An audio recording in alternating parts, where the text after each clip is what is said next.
रहती थी। उसका नाम था गुड़िया। गुड़िया का रंग सुनहरा पीला था और उसकी चोंच लाल मिर्ची जैसी चमकदार। वो छोटी थी, लेकिन उसके सपने बहुत बड़े थे। हर सुबह जब सूरज निकलता, तो गुड़िया पेड़ की सबसे ऊंची डाल पर बैठकर आसमान की ओर देखती और कहती, काश मैं भी बादलों को छू पाती, काश मैं पहाड़ों से भी ऊपर उड़ पाती। जंगल के बाकी पक्षी उसकी बातें सुनकर हंसते। मैना कहती, अरे गुड़िया, तू तो इतनी हल्की है, हवा का झोंका आए तो तुझे उड़ा कर ले जाए।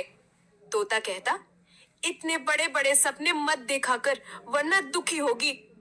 गुड़िया उदास हो जाती, मगर उसके दिल में एक चुपचाप आवाज गूंजती, अगर मन में हिम्मत हो तो कोई सपना अधूरा नहीं रहता। एक साल बारिश बहुत कम हुई। जंगल सूखने लगा, झरने का पानी रुक गया, तालाब सूख गया और पेड़ पौधे भी मुरझाने लगे। जानवर परेशान होने लगे। हाथी, हिरन, बंदर सब जगह पानी ढूंढते घूम रहे थे। छोटे छोटे पंछी प्यास से तड़प रहे थे। गुड़िया ने देखा कि हालात बहुत बुरे हो गए हैं। उसने सोचा, अगर हम सब बैठकर केवल शिकायत करेंगे तो कुछ नहीं बदलेगा। कोई तो शुरुआत करनी होगी। गुड़िया उड़ते उड़ते बहुत दूर चली गई।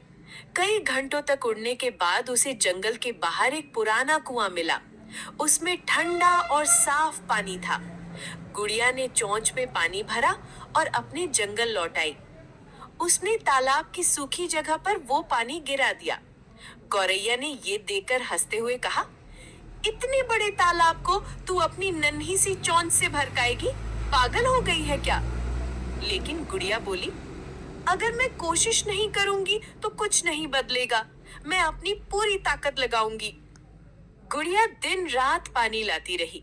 सुबह सूरज निकलने से पहले वो उड़कर कुएं तक जाती, पानी भरकर तालाब में डालती और शाम तक ये सिलसिला चलता। धीरे धीरे कुछ छोटे पक्षी उसकी लगन देखकर प्रभावित हुए। मैना बोली, गुड़िया सच में हिम्मत वाली है, चलो हम भी मदद करें। तोता बोला, सही कहती हो, जब छोटी सी चिड़िया हार नहीं मान रही तो हमें भी साथ देना चाहिए। धीरे धीरे कबूतर, कौआ, बुलबुल सब उसकी टोली में शामिल हो गए। अब हर रोज दर्जनों पक्षी कुएं से पानी भरकर तालाब में डालने लगे। कुछ ही दिनों में सूखा तालाब फिर से पानी से भरने लगा। जानवरों को पीने के लिए पानी मिला, पेड़ों की जड़ें फिर से हरी होने लगी। जंगल में नई जान आ गई। हाथी ने खुश होकर अपनी सूंड से तालाब पर पानी छिड़का। हिरन उछल कर नाचने लगे। बंदर पेड़ों से झूल झूल कर तालियां बजाने लगे। सब ने मिलकर गुड़िया की जय जयकार की। उस रात गुड़िया तालाब के किनारे बैठी थी। चांदनी उसके पंखों पर पड़ रही थी। बाज उसके पास आया और बोला, गुड़िया, तूने साबित कर दिया कि हिम्मत बड़ी चीज होती है। तू आकार में भले छोटी हो, लेकिन तेरे सपने बहुत बड़े हैं। आज तू सचमुच बादलों से भी ऊंची उड़ान भर चुकी है। गुड़िया मुस्कुराई और आसमान की ओर देखा। उसे महसूस हुआ कि उसका सपना पूरा हो गया। बादल भले हाथ से छू न पाई हो, लेकिन उसने पूरे जंगल का दिल छू लिया था।